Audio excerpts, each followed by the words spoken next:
오늘은 성찬식이 있습니다. 오늘 말씀과 성찬식을 통하여 우리 모두가 우리 각자가 큰 은혜를 경험하는 귀한 시간이 되기를 주 예수님의 이름으로 축복합니다. 아멘. 요한계시록 3장 20절 유명한 말씀입니다. 볼지어다 내가 문 밖에 서서 두드리노니 누구든지 내 음성을 듣고 문을 열면 내가 그에게로 들어가 그와 더불어 먹고 그는 나와 더불어 먹으리라. 교제를 말씀합니다. 교제라는 말이 영어로 accompany라 그러는데 함께라는 말과 빵이라는 단어가 결합되어 있습니다. 주님과 교제는 뭡니까? 같이 빵 먹는 것입니다. 같이 밥을 먹는 것입니다. 같이 떡을 먹는 것입니다. 그게 교제입니다. 주님께서는 우리 안에 들어오셔서 식탁을 베푸십니다. 날마다 일용할 양식을 공급하여 주십니다.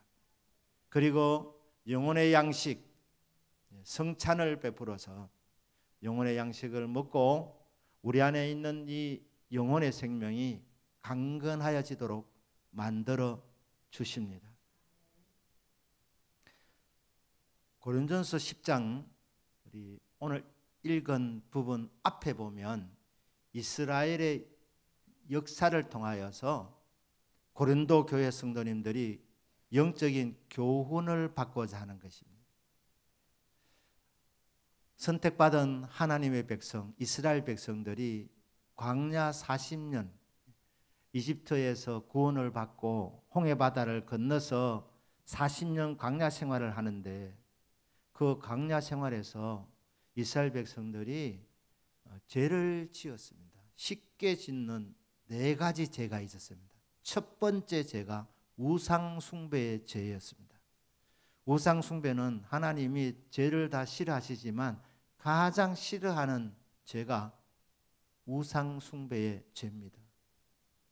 두 번째로 그들이 쉽게 지었던 죄가 바로 간음죄였습니다. 성적인 죄를 지었습니다. 세 번째로는 주님을 시험하는 죄를 지었습니다. 하나님이 주인이시고 이스라엘 백성은 주의 백성에 불과한데 그들이 하나님이 되어가지고 하나님 못마땅하게 생각하면서 하나님 하시는 일을 판단하시면서 주의 백성들에게 이런 거는 주셔야지요 하면서 감 내놓아라, 대추 내놓아라 이렇게 하면서 주님을 테스트했습니다. 자기가 주인 되는 거. 이게 세 번째 짓는 죄였고 네 번째 짓는 죄는 입술로 짓는 죄였습니다. 원망하고 불평하는 죄였습니다. 자, 이런 4가지 죄가 이스라엘 역사 가운데 끊임없이 있었다. 왜 이것이 기록되었느냐? 너희들도 이런 죄를 쉽게 짓기 때문에 너희들이 깨어 있어야 된다. 경계를 삼아라. 교훈을 삼아라 하는 것입니다. 그러면 고린도 교회 성도님들이 쉽게 짓는 죄는 무엇이었습니까? 크게는 2가지 죄인데 오늘은 집중해서 1가지 죄를 말씀합니다. 그것은 우상을 만들고 또 우상을 숭배하는 죄였습니다. 고린도 도시는 굉장히 음란한 도시였고 상업적으로는 굉장히 부유한 도시였지만 돈이 많아서 그런지 이방 신들을 숭배하는 신전을 많이 세웠습니다. 그래서 고린도에는 온갖 잡신들이 모여 있었습니다. 그래서 고린도 사람들은 우상 숭배가 이상한 일이 아니라 자연스러운 일이었습니다. 그리고 이 신전에 바쳐진 음식들이 산의 진미들이었기 때문에 이 계산이 빠른 고린도 사람들이 어떻게 하느냐? 시장에 내다 팔았습니다. 그래서 고린도 사람들은 이 제사 음식 쉽게 접할 수가 있었습니다. 그래서 이상하게 여기지 않고 제사 음식을 많이 먹었던 사람들이 고린도 사람들입니다. 이 고린도 교인들이 복음을 듣고 예수님을 믿게 되었지만 은혜 받고 은사도 충만하게 받았지만 다 된 게 아니라는 거예요. 고린도전서 10장 12절에 그런즉 선줄로 생각하는 자는 넘어질까 조심해라. 이스라엘 백성들이 이집트의 파라오에서 건짐받고 홍해바다를 건넜을 때 그들은 다 된 줄 알았습니다. 하지만 광야 40년 동안 끊임없이 죄를 지었던 것처럼 너희들도 교만하면 망한다. 선줄로 생각한 자는 넘어질까 조심해라. 그러면 고린도 교인들이 어디에 쉽게 넘어집니까? 그들이 우상을 많이 섬겼던 지난 날이 있었기 때문에 타락하면 다시 우상을 섬기는 것입니다. 그래서 오늘 10장 14절부터 나온 말씀에 내 사랑하는 형제들아 우상 숭배하는 일을 피하라. 우상이 뭡니까? 우상은 인간이 돌이나 나무나 흙을 가지고 뭔가를 만든 것입니다. 우상을 만들어 놓으면 사람들이 거기에 절합니다. 그리고 복을 달라고 복을 빕니다. 그런데 복은 우상에서 오는 것이 아니라 살아계신 하나님에게서 옵니다. 하나님은 만복의 근원이십니다. 하나님은 생사화복을 주관하시는 분이십니다. 온 땅을 다스리시는 만물의 주관자, 섭리자이십니다. 하나님께서 인생에게 자녀를 주시고 하나님께서 복을 내려주시고 적절한 햇빛과 비와 바람을 공급해 주셔서 농사를 지어 열매 맺고 추수하여 먹게 될 때에 이 모든 것을 하나님이 하시는데도 불구하고 우상에게 공을 돌리는 것이 바로 우상 숭배하는 것입니다. 그렇기 때문에 우상은 말 못하는 존재 아닙니까? 거기에 복을 비는 것, 그리고 그것을 숭배하는 것, 제사 지내는 것, 그것은 어리석은 행동입니다. 아울러서 하나님께서 온 땅의 주인이시고 만물의 주관자이시고 생사복을 주관하시는 분이시라는 사실을 부인하는, 받아들이지 아니하는 우상에게 공을 돌리는 반역 행위입니다. 그렇기 때문에 하나님은 우상 숭배의 죄를 가장 싫어하는 것입니다. 마땅히 받으셔야 할 경배와 찬양과 예배를 받지 못하시고 말 못하는 우상에게 그 공이 돌아가니 하나님께서 진노하시는 죄가 우상 숭배의 죄라는 것입니다. 저와 여러분은 예수 그리스도를 구주로 믿어 하나님의 자녀가 되었습니다. 천국 가실 때까지 우상 숭배의 죄를 짓지 않기를 예수님의 이름으로 축복합니다. 아멘. 눈에 보이는 우상뿐 아니라 명예욕, 권력욕, 쾌락, 향락, 행복을 추구하는 것 주님보다도 더 사랑하면 다 우상이라고 말씀합니다. 보이는 우상과 우리 눈에 보이지 아니하는 우상을 다 깨트려 버리고 살아계신 하나님만 사랑하고 예배하고 경배하는 저와 여러분의 믿음이 되기를 주 예수님의 이름으로 축복합니다. 아멘. 그런데 이제 이 우상 아무것도 아닌데 우상의 제물이 뭐냐? 오늘 고린도전서 10장 20절 21절에 보면 뭐라고 말씀하고 있습니까? 무릇 이방인이 제사하는 것은 귀신에게 하는 것이지 하나님께 제사하는 것이 아니라고 말씀합니다.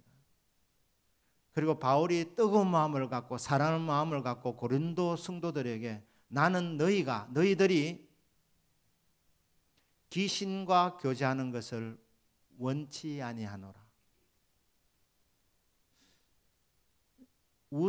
우상에게 바친 제물을 먹는 것은 귀신의 식탁에 참여하는 것입니다. 21절에서 너희가 주의 잔과 귀신의 잔을 겸하여 마시지 못하고 주의 식탁과 귀신의 식탁에 겸하여 참여하지 못하리라. 귀신의 식탁이 있다는 거예요. 여기에 참여하면 귀신과 교제하는 것입니다. 귀신과 마귀와 교제하는 것입니다. 마귀와 교제하면 어떻게 되느냐? 마귀에게 붙잡히는 인생이 됩니다. 마귀에 붙잡히면 어떻게 되느냐? 그 인생은 불행해집니다. 요한복음 10장 10절입니다. 잘 아는 구절 아닙니까?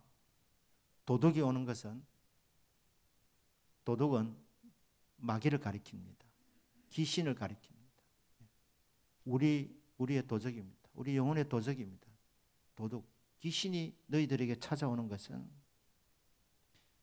도둑질하고 죽이고 멸망시키는 것뿐입니다. 귀신이 오는 목적은 세 가지입니다. 첫째는 도둑질하기 위해서 오는 것입니다. 하나님께서 우리에게 많은 은혜와 복을 주셨는데 이 도적이 오면 빼앗아가는 겁니다. 훔쳐가는 겁니다. 건강도 훔쳐가고 행복도 훔쳐가고 복도 빼앗아가는 도적입니다. 훔쳐가고 두 번째 목적이 뭐냐면 죽이는 것입니다. 죽이는 것. 우리 육신이 죽는 것 마귀가 원하는 것입니다. 그 다음에 거기서 끝나지 않고 영원한 멸망을 받도록 하는 것입니다. 지옥에서 영원히 고통받으면서 살게 하는 것이 우리 영혼의 도적인 귀신이 찾아오는 목적입니다. 그렇기 때문에 귀신 멀리 해야 되는 것입니다. 예수 그리스도 이름으로 마귀를 쫓아내야 되는 것입니다. 그런데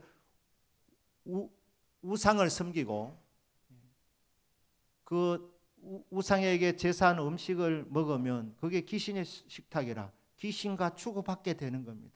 귀신과 교제하다가 귀신에게 붙들려서 마귀 때문에 받은 은혜와 복이 다 도둑을 맞는다면 이것은 정말 억울한 일인 것입니다. 그래서 도둑이 오는 것은 도둑질하고 죽이고 멸망시키는 뿐이요, 내가 온 것은, 예수님이 온 목적은 양으로 생명을 얻게 하고 더 풍성히 얻게 하려는 것이라. 예수님 오신 목적은 두 가지. 하나는 우리에게 생명을 주시고자 함입니다. 영생의 생명입니다. 또 하나는 풍성한 삶입니다. 도적과 예수님 오는 목적이 완전히 대조적입니다. 다릅니다. 그렇기 때문에 귀신에게 붙들리지 마라. 귀신에게 영향받지 마라. 귀신과 교제하지 마라. 성도여, 양다리 치지 마라. 겸하여 섬기지 마라. 귀신도 섬기고 예수님도 섬기는 이 양다리를 걸치는 것은 불가능하다. 그럼 만에 하나 그렇게 하면 너희들이 불행해진다. 열매를 맺지 못한다. 주님 오신 목적이 이루어지지 못한다. 타락하면 처음부터 주님을 부인하겠습니까? 두 주인을 섬기는 거예요. 두 주인을. 그러다가 결국 우상에게로 넘어가게 되는 것이기 때문에 우상 숭배는 피해야 된다. 왜? 귀신이 오면 불행해지기 때문에. 그러면 구원받은 하나님의 백성은 어떻게 해야 됩니까? 오직 주님만 예배해야 되는 것입니다. 우리는 귀신의 식탁에 참여하지 않고 오직 주님이 베풀어 주시는 식탁, 성찬에 참여해야 합니다. 자, 성찬에 참여한다는 것은 어떤 의미가 있느냐? 사도 바울이 잘 설명하고 있습니다. 10장 16절 17절입니다. 우리가 축복하는 바 축복의 자는 그리스도의 피에 참여함이 아니며 우리가 떼는 떡은 그리스도의 몸에 참여하는 것이 아니냐. 떡이 하나요 많은 우리가 한 몸이니 이는 우리가 다 한 떡에 참여함이라. 여러분, 떡을 떼는 것, 이게 예수님의 상하신 몸을 기념하는 것입니다. 우리를 위해서 내어주신 예수 그리스도의 귀하신 몸입니다. 왜? 채찍에 맞음으로 우리가 나음을 입게 되고 주님이 징계를 받음으로 우리가 평화를 누리게 되기 때문에 주님께서 십자가에서 자신의 점도 없고 흠도 없는 죄 없는 몸을 우리를 위해서 내어 주신 것입니다. 그래서 이것을 믿음으로 받게 될 때, 이것을 받게 될 때 그때 그리스도의 몸에 참여하는 것입니다. 주님과 내가 하나가 되는 시간입니다. 초대교회 때는 가정교회였습니다. 그래서 그들이 모여서 성찬할 때 떡을 하나 이렇게 상위에 놓으면 사람들이 나가서 그걸 다 떼었습니다. 무슨 의미냐면 우리는 주님 안에서 하나라는 의미이고 또 주님이 머리 되신다는, 주님과 연결되어 있다는 것을 믿음으로 고백하는 것이 바로 떡을 떼는 것입니다. 저와 여러분은 예수님과 연결되어져 있습니다. 한 몸이 되었습니다. 예수님이 머리고 우리는 몸의 각 부분입니다. 손이나 발이나 눈이나 코나 입이나 우리 안에 내장이나 모든 기관이 다 머리로 연결되어져 있습니다. 그래서 이 떡을 뗄 때 이게 무슨 의미냐면 주님과 나는 하나가 되었다는, 교제한다는, 제사를 드리고 그 음식을 먹는 것은 귀신과 교제하는 것이라면 성찬은 주님과 교제하는 것입니다. 교통하는 것입니다. 연결되는 것입니다. 이것이 바로 떡을 떼는 의미입니다. 또 하나는 많은 우리가 한 몸이라고 말씀했습니다. 예수 그리스도 안에서 성도는 한 피바다 한 몸 이룬 형제 자매가 되었습니다. 예수 안에서 남녀노소 빈부귀천이 없습니다. 남자나 여자나 주님 안에서 하나입니다. 계급이 아닙니다. 나이 드신 분, 어린 사람 하나입니다. 가난한 자, 부유한 자, 미천한 자, 존귀한 자 하나입니다. 이게 떡을 뗄 때 일어나는 현상입니다. 눈이 열려지게 되는 것입니다. 여러분 믿음으로 참여하시면 여러분 눈이 열려서 주님이 내 안에 계시는 것을 확인하게 됩니다. 주님과 나는 하나라는, 그리고 나는 주님과 연결되어서 주님의 인도를 받는 사람이라, 주님과 교제하고 교통하는 존재라는 그것이 깨달아지고 동시에 눈이 열려져서 같이 예배드리는 이 공동체 예배드리는 모든 분들이 다 한 피바다 한 몸 이룬 형제 자매라는, 혈육보다도 더 가까운 그런 소중한 존재들로 인식이 되어지는 것이 떡을 뗄 때 일어나는 일입니다. 그래서 주님께서 성찬식을 거행하시면서 주시는 말씀입니다. 새 계명을 너희에게 주노니 서로 사랑하라. 내가 너희를 사랑한 것 같이 너희도 서로 사랑하라. 너희가 서로 사랑하면 이로써 모든 사람이 너희가 내 제자인 줄 알리라. 왜 주님이 몸을 내어주셨나? 주님과 교통하도록 하기 위해서. 그리고 이 예배드리는 공동체도 서로 뜨겁게 사랑하도록 하기 위해서 주님이 몸을 내어주신 것입니다. 그래서 여러분 성찬에 참여하면서 주여 한 피바다 한 몸 이룬 형제 자매들을 내가 먼저 손 내밀겠습니다. 내가 먼저 섬기겠습니다. 내가 먼저 축복하겠습니다. 내가 먼저 기도하겠습니다. 내가 먼저 위로하고 격려해 주는 자가 되겠습니다. 이게 여러분 떡을 뗄 때 제대로 된 사람이 올려지는 고백이라는 것입니다. 여러분 하나 되게 해주셨으니 지체의식을 갖고 서로 남을 나보다 낮게 여기면서 서로 먼저 축복하고 서로 먼저 세워주고 서로 먼저 기도하는 귀한 공동체로 섬겨나가는 저와 여러분의 믿음이 되기를 주 예수님의 이름으로 축복합니다. 아멘. 아울러서 떡을 뗀 이후에 주님께서 잔을 나누셨습니다. 이 잔은 무슨 의미가 있느냐? 보니까 고린도서 10장 16절에 우리가 축복하는 바 축복의 잔은 그리스도의 피에 참여함이 아니냐 이래 돼 있지 않습니까? 그러니까 이 잔을 나누는 것은 예수님께서 2000년 전에 갈보리 언덕에 흘리신 그 피, 그 피에 참여하는 것이랍니다. 그 피를 마심으로 참여하는 것입니다. 이건 어떤 의미가 있습니까? 예수님께서 요한복음 4장 14절에서 수가성 여인에게 이렇게 말씀합니다. 같이 읽겠습니다. 시작. 내가 주는 물을 마시는 자는 영원히 목마르지 아니하리.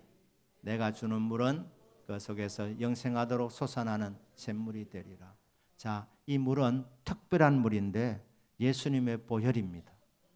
내가 주는 물을 마시는 자는 영원히 목마르지 아니하리. 한 목마른 인생이 있었습니다. 수가성에 살던 여인이었는데 결혼 5번 했고 지금 있는 사람은 동거하고 있는 사람이었는데 목마른 인생이었습니다. 그런데 예수님께서 영원히 목마르지 않는 샘물을 약속하고 있습니다. 내가 주는 물은 영원히 목마르지 아니하는 물이다. 왜냐하면 마시면 그 속에서 영생하도록 솟아나는 샘물이기 때문입니다. 그래서 이 물을 마시면 안에서 영생의 소망이 솟아납니다. 기쁨이 솟아납니다. 평화가 솟아납니다. 자, 이 샘물 보혈입니다. 샘물과 같은 보혈은 주님의 피로다. 보혈의 죄를 씻으면 정하게 되겠네. 정하게 되겠네. 보혈의 죄를 씻으면 정하게 되겠네. 이 샘은 예수님의 보혈입니다. 이 보혈을 마시면은 모든 죄가 깨끗하게 씻겨집니다. 그리고 이 보혈은 영생수이기 때문에 이 물을 마시면 영원히 목마르지 아니하고 천국에 대한 소망을 갖고 살다가 주님 부르실 때 천국 들어가게 되는 특별한 물입니다. 주님의 보혈은 생명수, 영생수입니다. 그래서 이 물을 마심으로 죄 용서받고 이 물을 믿음으로 마심으로 영생을 얻어라, 영생을 누려라. 이것이 잔을 나누는 의미입니다. 구원받은 주님의 백성들이 왜 성찬에 참여해야 됩니까? 주님과 교통하기 때문에. 서로 먼저 섬길 때 그 행복하지 않습니까? 교회 생활을 행복하게 할 수 있게 되기 때문에 성찬에 참여하라고 말씀하시고 모든 죄 씻김을 받고 영생을 얻으라고 이렇게 말씀하십니다. 그런데 요한복음 6장에서는 조금 다른 차원에서 주님 말씀하십니다. 요한복음 6장 53절부터 우리 한번 보겠습니다. 우리 같이 읽겠습니다. 시작. 예수께서 이르시되 내가 진실로 진실로 너희에게 이르노니 인자의 살을 먹지 아니하고 인자의 피를 마시지 아니하면 너희 속에 생명이 없느니라. 자, 그대로 두시고요. 예수님 말씀하십니다. 내가 진실로 진실로. 주님이 정말 중요한 말씀하실 때는 이렇게 2번 강조하셨습니다. 아멘, 아멘 이렇게 말씀하신 것입니다. 정말 중요한 얘기다. 인자는 예수님의 별명입니다. 오리라고 한 메시아의 호칭입니다. 메시아이신 예수님의 살, 그 살을 먹지 아니하고 예수님의 피를 마시지 아니하면 너희 속에 생명이 없느니라. 그러니까 무슨 말입니까? 예수님의 살과 피를 먹고 마시지 아니하면 너희는 죽어있는 존재라는 거예요. 죄와 허물로 죽어있는 존재라는 겁니다. 너희 속에 생명이 없다. 그러면 생명 얻으려면 어떻게 해야 되느냐? 54절입니다. 54절. 내 살을 먹고, 같이 읽겠습니다. 시작. 내 살을 먹고 내 피를 마시는 자는 영생을 가졌고 마지막 날에 내가 그를 다시 살리리니. 자, 놀라운 말씀입니다. 내 살을 먹으라는. 십자가에서 이렇게 상하시고 채찍에 맞으신 그 몸, 그를 기념하는 주님의 이 살을 기념하는 떡을 먹으면 어떻게 된다고요? 먹고 주님의 십자가의 그 보혈을 기념하는 피를 믿음으로 마시는 자는 영생을 가졌고, 믿는 순간 가졌답니다. 가질 것이다. 네가 죽을 때에 그때 알게 된다. 이게 아니고 성찬에 참여, 믿음으로 참여해서 살을 먹고 피를 마시는 그 순간에 끝난 일이랍니다. 영생을 가졌다는 거예요.